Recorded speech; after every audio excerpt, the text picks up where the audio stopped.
This is my STEM Pathways recording video. It is about my smart drip irrigation system.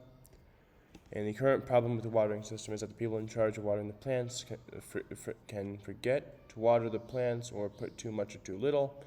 And an automatic watering system like this one can help rule out human error by watering the plants with the correct amount of water at the correct times, and it knows that when the water is wet, so if it rains, then it won't drown the plants.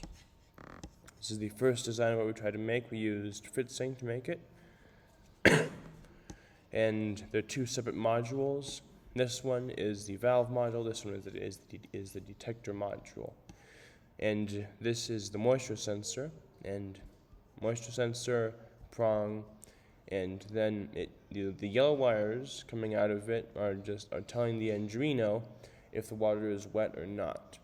And then it sends a signal to the receiver to tell to the transmitter and the receiver at the same time, to send a signal to this one to tell the Arduino to open or close at the same time. This one right here, that's the relay. It helps boost the power to all this.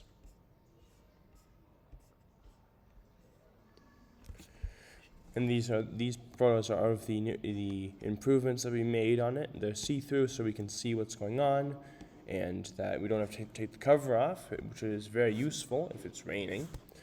And there's a hole in the side of this one, so that a power cord can go in and fuel all that. So we don't really need a relay. And the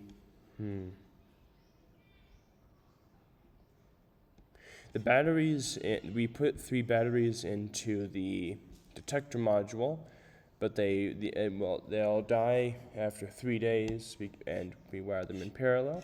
This is also a design from Zane. It's a schematic.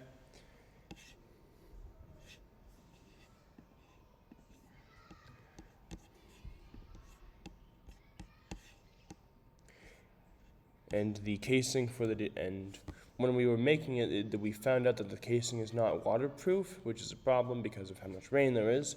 And we can't seal it with putty or use hot glue because we need to get access to the batteries. And we have combined it together in one box so that we don't have to, it's more simple to assemble. And then we don't need any radio transmitting, which is a bit of a problem because the radio transmitter's range is only about 15 feet. And here's some pictures from the Eagle project when we did it. In this picture I'm assembling the electronics.